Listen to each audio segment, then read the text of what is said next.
քաղցկեղի դեմ պայքարի ամիս, ես կուզեի մի քիչ խոսեիք այդ մասին, սկրինինգային ծրագրերի մասին, եւ մեր քաղաքացիներին եւս մեկ անգամ հիշեցնել, որ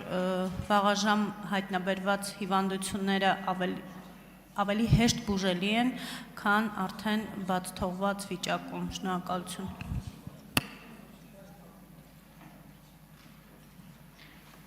Հարցին կպատասխանի առողջապահության նախարարը, համեցեք տիկին նախարար։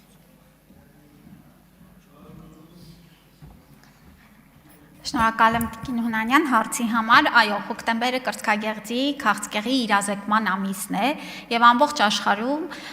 քաղաքներում որոշակի շենքեր պատում են վարդագույն նման նշանով, լուսավորվում են եւ մենք էլ կրում ենք նման հիշեցնող տարբերանշաններ, որպեսզի մեր կանանց զգուշացնենք իրենց առողջության համար առաջնակի վտանգներից մեկի, կրծքագեղձի քաղցկեղի մասով այն կանխարգելիչ միջոցառումների, որ նրանք իրացնելով կարող են ձեռնպահ մնալ շատ այսպես բարդ իրավիճակներից։ Ես նաև ուրախ եմ եւ շնորհակալ եմ, որ այս տարի նաև կառավարության անդամները, ազգային ժողովի մեր падգամավորները միացել են իրազեկման այս արշավին եւ սրա շրջանակներում ուզում եմ ընդգծել, որ մեր երկիրը, կառավարությունը վերջին տարիներին իրականացնում է հիվանդաբուժությունից դեպի կանխարգելում, դեպի առողջապահություն, իրական քաղաքականություն։ Մենք 3 տարի է արդեն իրականացնում ենք կրծքագեղձի սկրինինգային ծրագիրը, պիլոտով սկսեցինք մարզային բնակչությանը ապահովելով իրենց բնակավայրին մոտիկ վայրում հետազոտվելու եւ կյանքը փրկելու ճիշտ ժամանակին բուժումը ստանալու հնարավորությամբ եւ պիլոտային ծրագրի արդյունքները հիմք ընդունելով այս տարվանից արդեն ամբողջ հանրապետության տարածքով 10 բժշկական կենտրոններից ավել արդեն միացել են եւ մեր երկրում իրականացնում ենք մամոգրաֆիկ հետազոտությունը։ Պետական պատվերի շրջանակներում ես խմբերը նշեմ, օրինակ մեր ուսուցիչները, առաջնային օղակի բուժաշխատողները, զինծառայողների ընտանիքի անդամները, սոցիալական խմբերը, հաշմանդամ ունեցող անձանք, այս բոլոր խմբերը, որոնք 100 հազարավոր քաղաքացիներ են, կանայք են, հնարավորություն ունեն պետության փոխհատուցմամբ ստանալ ճիշտ ժամանակ ըստ ցուցման մամոգրաֆիկ ծառայություն։ Այնպես որ շնորհակալ եմ նաև, որ միասնական ուժերով մենք այս կրթական մշակույթի փոփոխության, սեփական առողջության նկատմամբ պատասխանատվության եւ հոգացության մշակույթը ձևավորում ենք մեր երկրում եւ մեր ապահովագրության համակարգն էլ հիմնվելու է հենց այս կոնցեպտի վրա։ Մենք պիտի մեր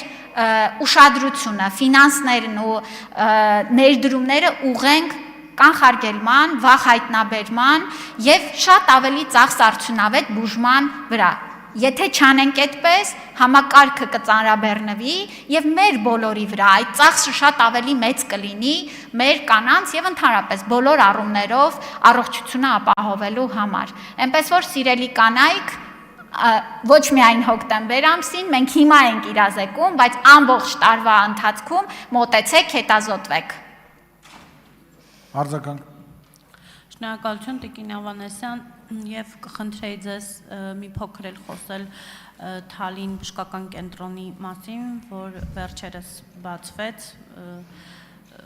ինչպիսի ծառայություններ կան եւ արդյոք Արագածոտնի մարզի բնակիչները այլևս չեն գա Երևան բուժվելու եւ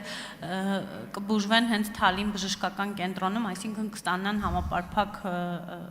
բժշկական ծառայությունն է։ Շնորհակալություն։ Շնորհակալ եմ հարցի համար, այո, Թալինի բժշկական կենտրոնը կարող եմ ասել 20 տարիների ընթացքում առաջին անգամ վերածվեց իսկապես ժամանակակից նոր ստանդարտներով եւ հագեցված բժշկական կենտրոնի։ Նոր ծառայությունների առումով ներդրվել է համակարգչային շերտագրման ծառայությունը։ Մենք բոլորս պատկերացնում ենք, որ Թալինը մայրուղու վրա է,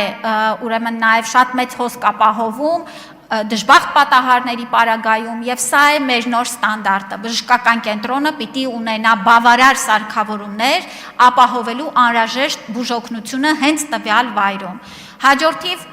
ուրեմն